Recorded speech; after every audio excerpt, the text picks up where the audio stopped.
First speaker for this evening is Anjali. Uh, what would you do if you one fine day, you have all your dreams and aspirations, and one fine day your life comes to standstill. You meet with an accident, and the next moment you realize that there is nothing that you can look forward to, right?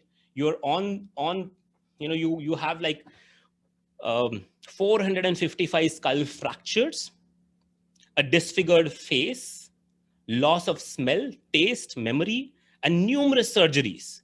The path to recovery would test her resilience like never before. As she rose from the ashes all to battle all odds, she discovered and is still on the path of discovering her true identity. Taking nearly 10 years to channelize the learnings of the tragedy into her superpower, she speaks at several prominent forums to share her story and inspires thousands with her message. In 2013, she launched the Phoenix Initiative, followed by Face It in 2015, to facilitate trauma victims in stepping out of helplessness through therapy and counseling. Fast forward to today, she is a leading businesswoman who heads the e-commerce and East retail division of the popular clothing brand Indian Terrain, with a book and her own talk show coming soon. Now, if you're feeling inspired, I want you to give those smileys, those claps, and those comments in the chat section, because we want you to give that energy to her as well, right? Super. Her speeches engage with overcoming obstacles, identity battles, leading with change, and living the best life possible regardless of challenges. Ladies and gentlemen, please put your hands together and give a warm welcome to Anjali Rajgopal.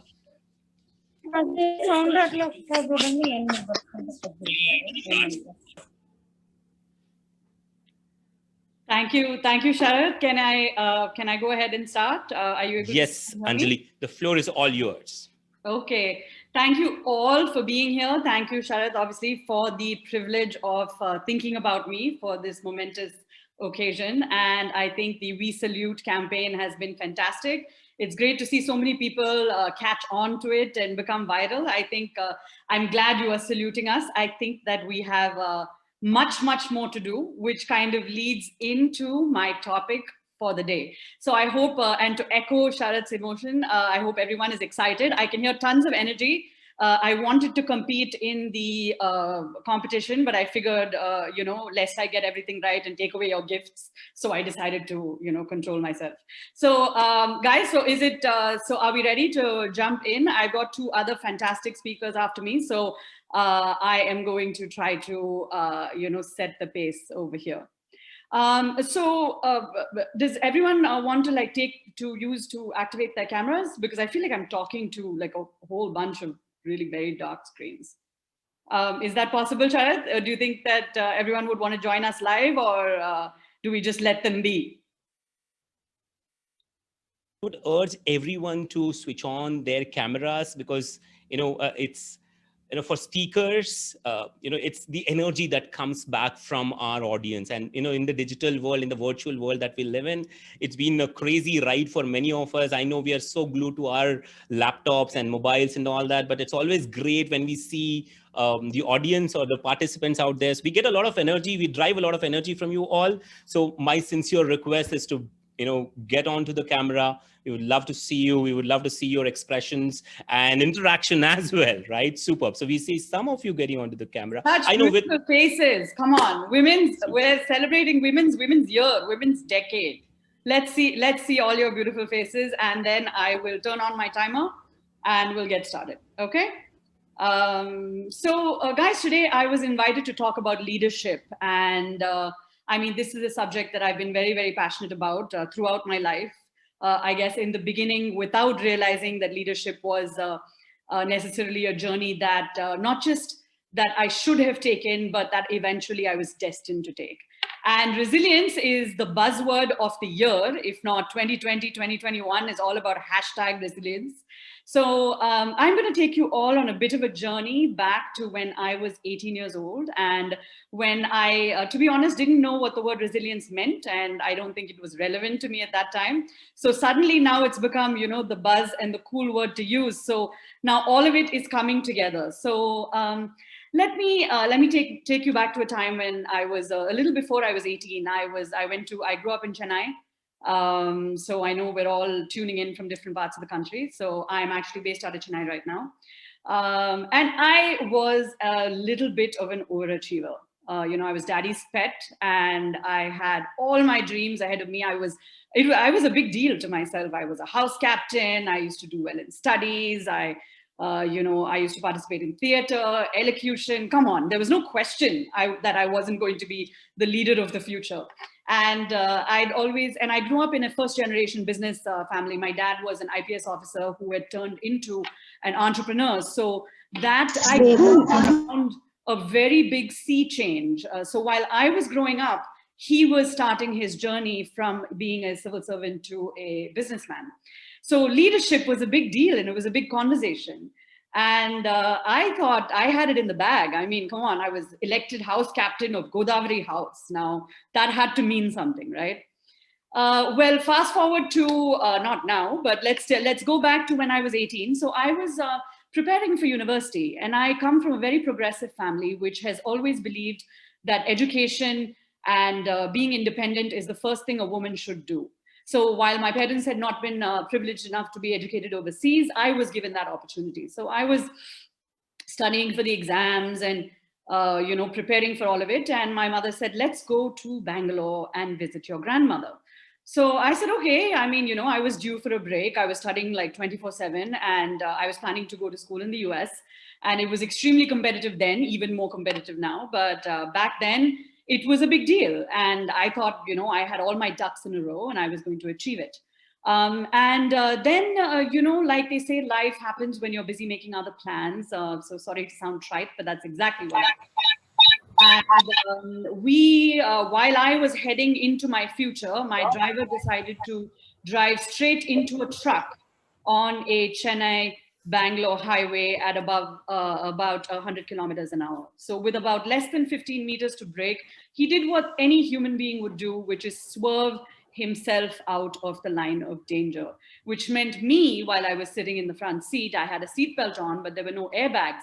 This was 2002. So this was, and I remember it was, I was snoozing, I was just about dozing off. And I remember just, we barely, I mean, the rest of it just went black because we crashed into a truck at that speed. So, you know, so true to my intro that Sharat gave me, I ended up with 455 skull fractures, loss of smell, and 75% vision loss, which remains to this day.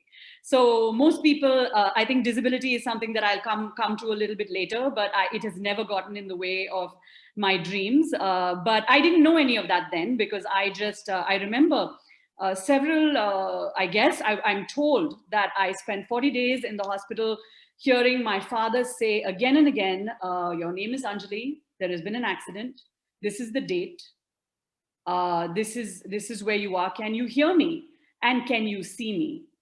While I could barely hear him, I couldn't see him. And I had woken up blind. So I was 18 years old. I wanted to be a leader. And the best that I could have hoped for then was to be able to see my father again and perhaps at best be a vegetable. Forget about leadership. So that's where we started and that's where the story starts. And then I remember at least about a month into it, no doctor was willing to take the case. And there were multiple, I had not just lost my face. It wasn't just a fracture or two. I was powdered. And my mother was in the car as well. And I remember that was the last time I saw her for 2 years hence, because we were separated in that accident and she remained in India while my father flew me across the world to the US, where they decided to do an experimental surgery.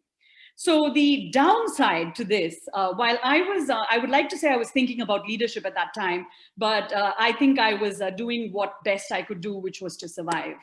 And I think fast forward to 2021, I think most of us whose lives have come to a standstill, businesses that have come to a standstill, are now still thinking, how do I survive? So somehow that 18-year-old story becomes relevant even today.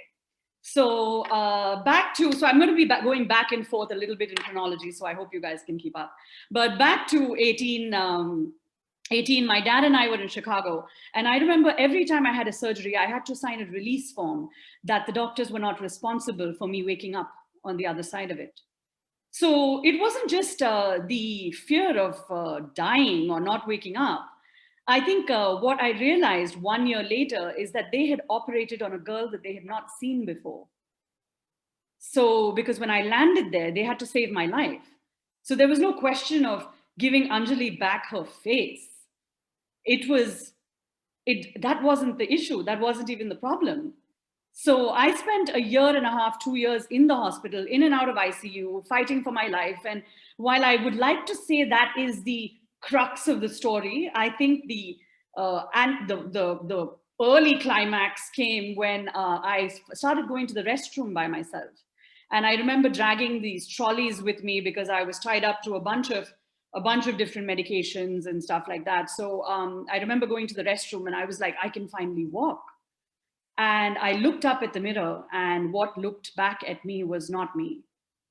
It was broken. It was shattered. It was a girl. I mean, I would like to say that I identified with, but I did not just identify. This was a broken, shattered person. And I don't think I realized then that that was what I had to work with. And fast forward to 2020, 2021, most of us have been left with lives that we don't recognize anymore. And you don't have much of a choice in that matter. And I didn't have much of a choice then.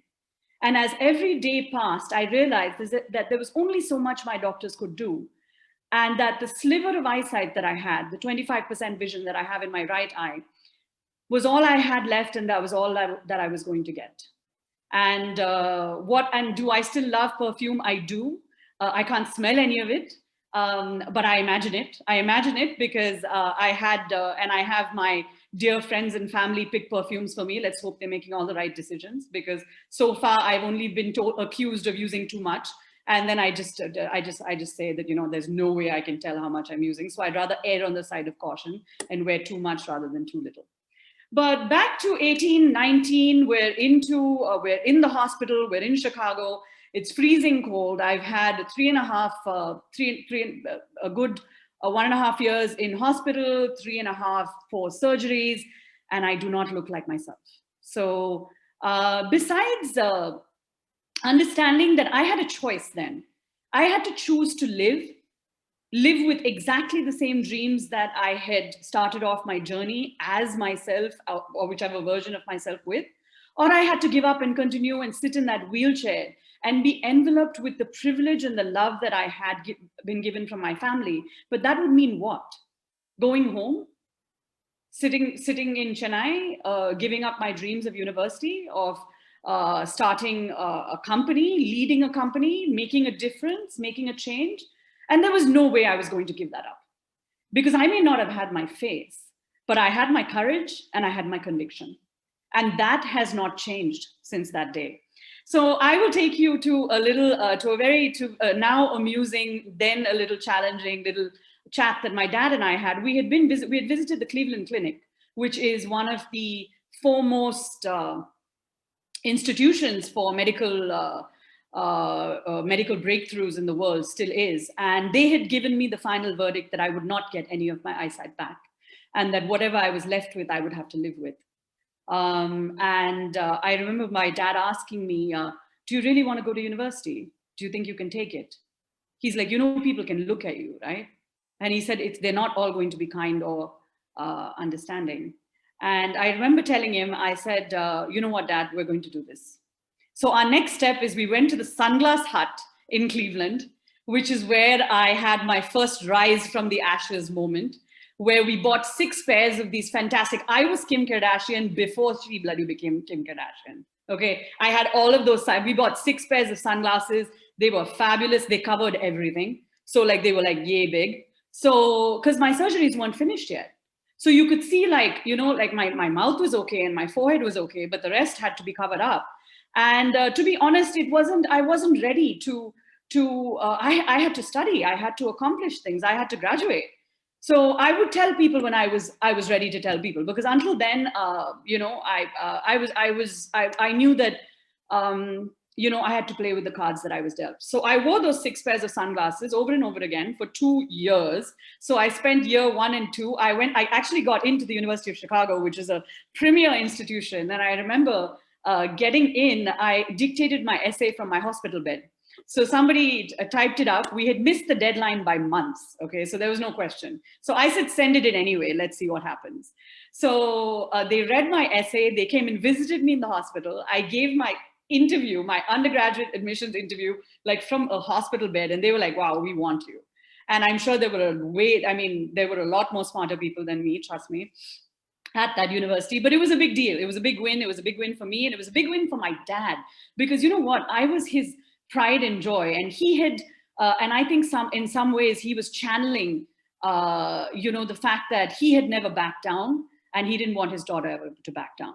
And so far, I have not backed down. So fast forward, since we're on a clock. So 2 years into University of Chicago, I was wearing sunglasses. People speculated. They said, I was hiding from a government. I needed an exorcist. I was possessed. There were some fantastic rumors about me, but I didn't really care. So because the thing is, I had made some great friends, and there were some people that I told the truth to, too. I joined a sorority. I was enveloped by other women. And the reason why I mentioned my sorority Delta Gamma today is because it was a sorority and a group of women that held me in their arms and in their spirits, even then, when I didn't know if I had a chance. I was just putting one foot in front of the other, which I'm sure many of you are today. 2021, I'm sure you guys are struggling with businesses, with family, with reimagining and reinventing yourselves. And I wish I knew the stuff that I do now back then, because I didn't. And these cool words of reinvention, I was just like, Anjali, what are you going to do next? And every day I would wake up with a new plan. So it was either to get through my classes. I then transferred to the university. I transferred to San Diego because I had been implanted with a lot of metal in my face. So the Chicago weather started to contract the metal in my face. And I was in excruciating pain day in and day out. But I was not about to tell that story, because the choice that I made is I'm not going to live like a victim, telling everybody, oh, this is what happened to me. It doesn't matter. What happened to me was a circumstance. It doesn't define me. It's not my life. It's just something that happened. And I'm going to grow and evolve from that. So I moved to California, greater weather, another wonderful set of friends, and I ended up graduating on time. So here's what happened. I mean, we spent all this time in hospital because my biggest issue in life, and I've been told this, that I lack the patience that I need. I think patience is a little overrated. I've never had much of it. And so I don't have much patience with myself, and not much patience with other people as well. But I mean, it works in the corporate world to some extent, but we'll get to that in another talk. So I did complete my undergrad in time. So I finished in 4 years. And that was my biggest thing. I mean, I didn't want to be that person who had to explain why, can you tell me, Anjali, what is the reason? And then, what are you going to say? Oh, this happened in 2002, so blah, blah, blah. Nobody wants to say that. So I graduated in 2007 and came back to India and started my career. By that time, my father had also had his journey. So I started my career at Indian Terrain Fashions Limited. And I've always been somebody who, sort of enters a situation and finds my own role.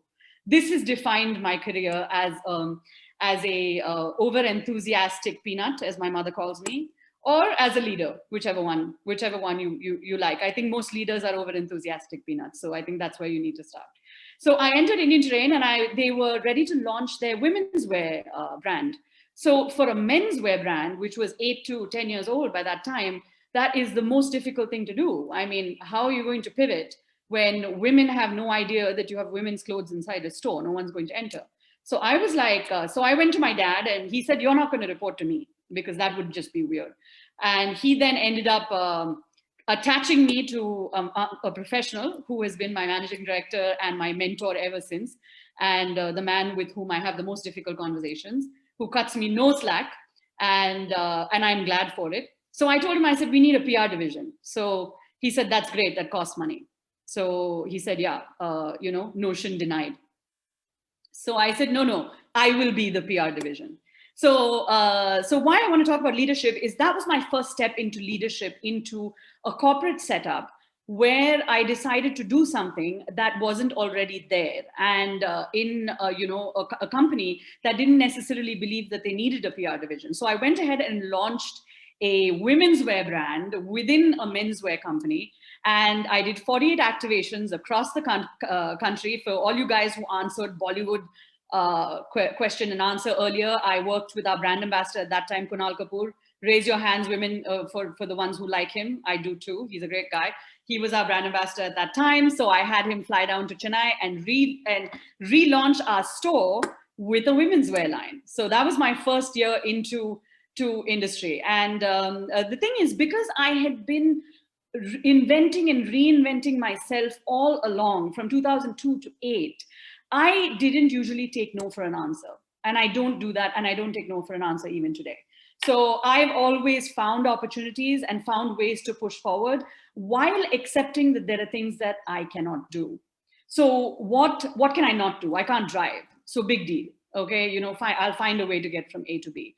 I can't see a whole lot. So what happens is when I read a sentence, I have to read one word at a time and then sequence them together. So usually before I meet big, fantastic crowds like you, I already know my speech. So because there's no question of reading from cards. And the worst downside of this, and this is what I grumble about on a daily basis, because I think as leaders, we have grouses as well, is that when I go to a board meeting and you have an Excel sheet on the godforsaken this thing, I will not find the square next to the square I'm looking at. So these are some of the things that I deal with on a daily basis. But what I choose to do is I choose to accept that and keep looking ahead and seeing what I can do. So what next? What happens next? I mean, Anjali's never been known to keep quiet or take anything lying down. But I will tell you, ladies, I was grappling with validation. I needed it. I needed people to tell me that I was enough, because I hadn't yet accepted that I was enough, because I had just gotten through my first step, which is my education, basic. And I think what had been drilled into me is that, Anjali, you have lost a piece of yourself in that accident and you need to fight to get it back. And while the girl in the mirror wasn't who I wanted to look like, I had to shape her. So I could shape her in my thoughts, but I had no control of shaping her in the mirror or what other people were looking at. So for me, being a leader was very important. People had to value me for what I did, because what I looked like was not something I was happy with.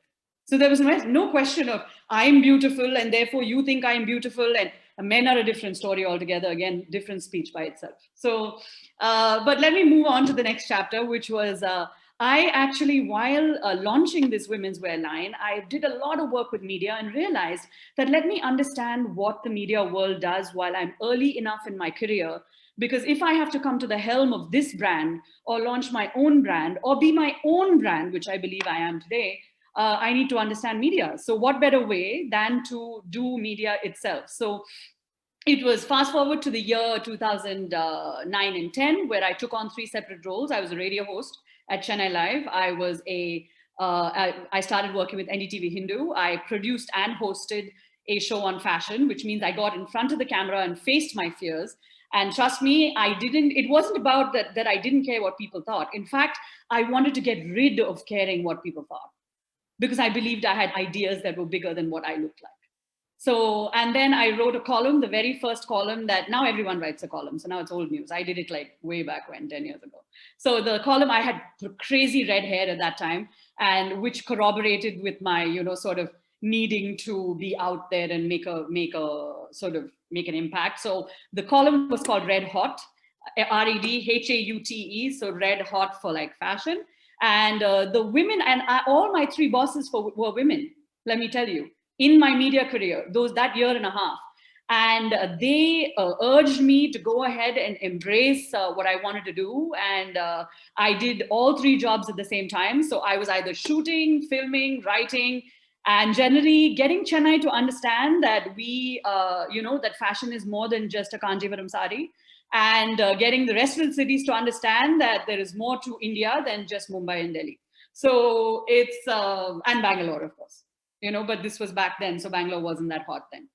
So moving forward, since I am got my eye on the clock, so I had my aha moment, and I've always done things, when the penny has dropped, so to speak. And I'm taking this comment from my father, as he makes it often: when is the penny going to drop for you? So I realized that most of corporate PR and media and branding and advertising and all happened. The work was behind the camera, not in front of it. So I decided I needed to learn more, and off I went back to where? The center of the action, New York City. I got into an MS in PR and corporate communication at NYU for 2 years, where my professors were all men, so we will give them credit because they were fantastic people from the New York Times. And my whole journey of putting my identity and piecing those 455 skull fractures together was piecing my identity by the things I did, by making my dreams come true, by being valid, by being relevant. Because nobody can wipe you out when your thoughts and intentions are that loud and strong. Nobody can. And that I learned along the way. I mean, this has been many years hence, and now I believe that I've been given the support by other women like you to articulate it in this way. But back then I was still a work in progress, still am. So fast forward past New York, I came back to Chennai and decided that I was not going to join not going to join Indian Terrain. I was going to start my own PR business. Why? Because I had learned public relations in New York, and all that people talked about in Chennai was like a guest list and events. And you know how India is still a little bit like that. Oh, PR, oh, you want to do PR? Okay, I'll have a party for you. Like, what? Okay, I had learned investor relations. I had worked with the New York Times. I had done some amazing internships. So I was ready to start my own company. And so was born Touche PR. And that was my first step as a leader, as an entrepreneur, being responsible for borrowing money, for harnessing a team, because now I wasn't just a leader for myself. I was a leader for an idea, for the people I had hired. I was bootstrapped, so I was hiring freshers. And all of you, I'm sure, know how frustrating it can be to work with Gen Z, who are just out of college and entitled as hell. So okay, don't hate me for saying that, all my Gen Z followers. But so I put a team together because I couldn't afford middle career professionals. As middle career PR women tend to charge a whole lot, and I was barely getting paid. So, but Touche ran from 13 to 16, and we did some fantastic work. Worked in hospitality, luxury, hotels, restaurants, wellness. I really ran that company to the best of my ability until the point where I couldn't scale anymore. So the next step would have been to merge with somebody else or get bought out. And that was when the social media was booming and blowing up. And then I realized that I had sorry, don't quote me, but I had Indian Terrain, who was still my client, but was not into e-commerce yet.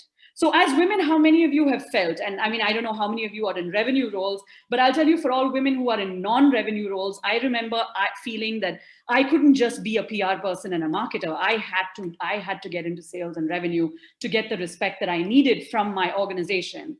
And so I transitioned back to Indian Terrain and started the e-commerce channel, which I have now. I mean, this is not a numbers forum, but I will say that we grew by 400x, and it is now a 100 crore plus business, and has carried Indian Terrain through this the pandemic, when Q1 and Q2 shut most of our stores.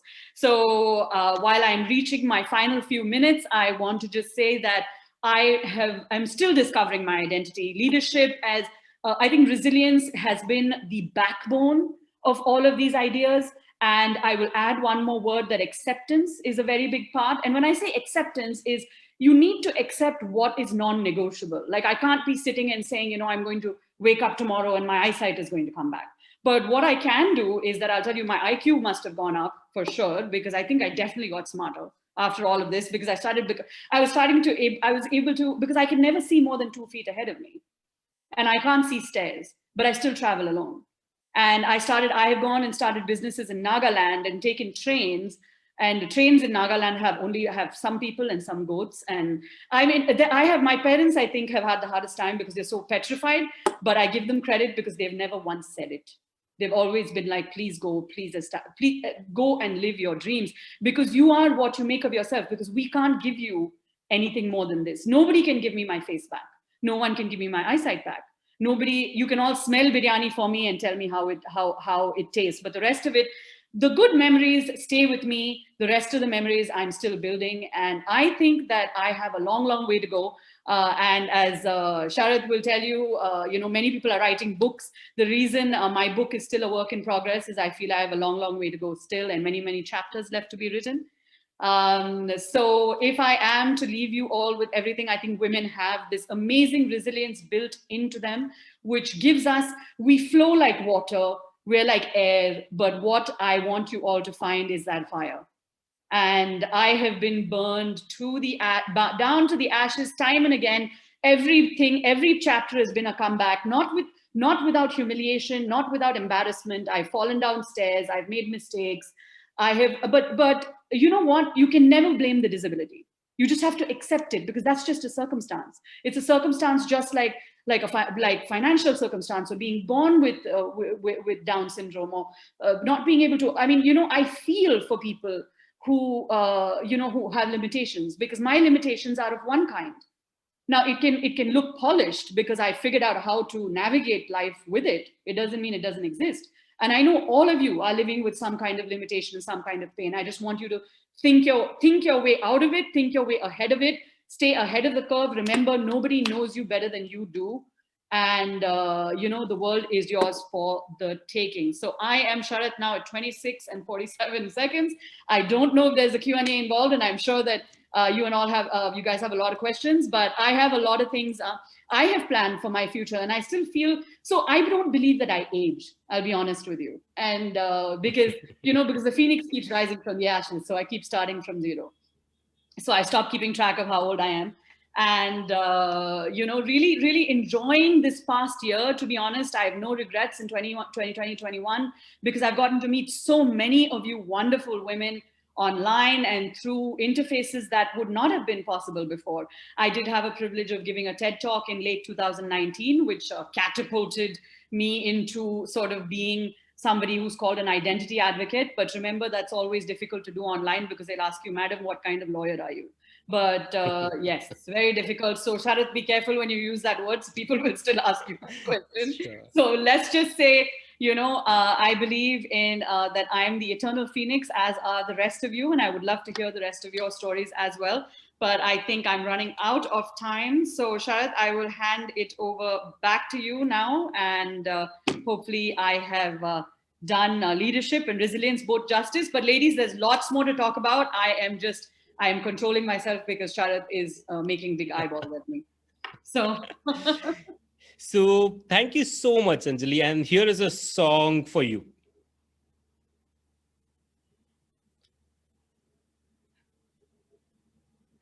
And I would request all the participants to share one word in the comment section. And if you have questions, please go ahead and ask few questions. We'll just take a minute. Thank you, guys. That's so sweet. I'm loving the crowd. I think I'm going to do it.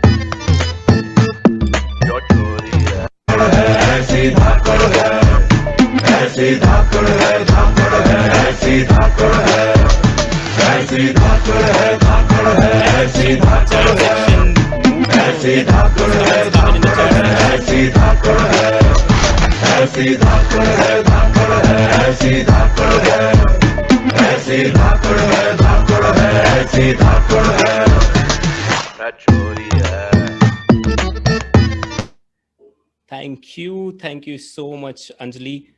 It was such an inspiring. It was so inspiring to hear you, and I've seen your story, and I'm sure you remember our first interaction.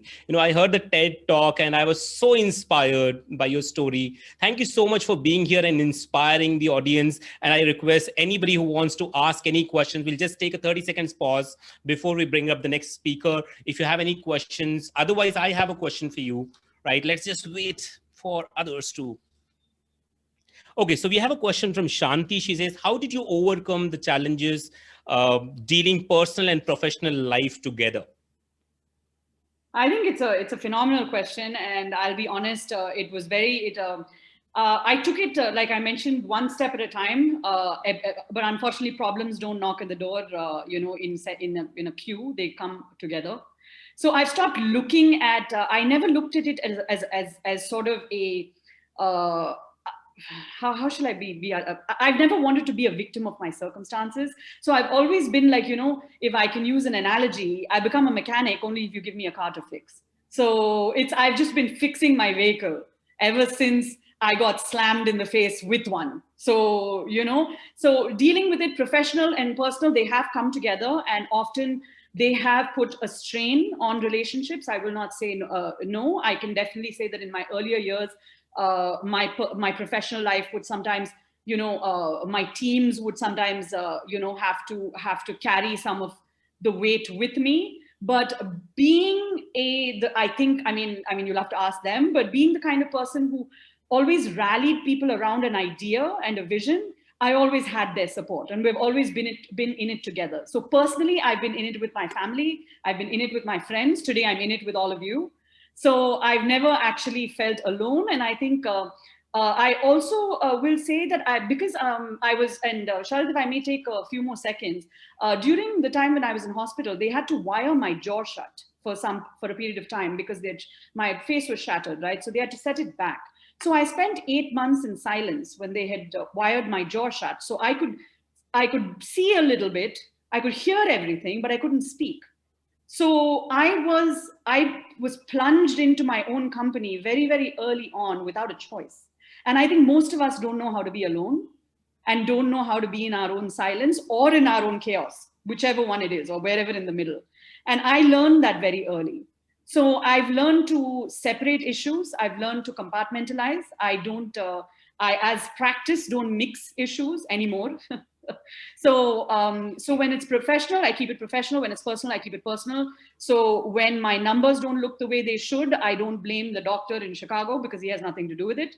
And if I have a breakup, it is not to be blamed on, my professor in New York, because again, he has nothing to do with it. And I think that's often what we get stuck in. So if I am to leave you with a thought of how I managed, I think I boxed things and compartmentalized. So I live in Excel sheets, but it works for me. Super. Great. Thank you so much, Anjali. We have so many questions coming up, but we will take a pause here. We will move on to the next speaker. And if you have a little more time towards the end, we will certainly open it up for more questions. Thank you so much, Anjali. How many of you are inspired? Again, on a scale of 1 to 10, I want to quickly see the chat window buzzing. On a scale of 1 to 10, we want to give some love to Anjali quickly. Okay, 1,000. I can see 100x. Oh my goodness. Wow. I love it. Right. And we will share some of the social media handles of Anjali, some of her details, in a while. Right. Amazing. So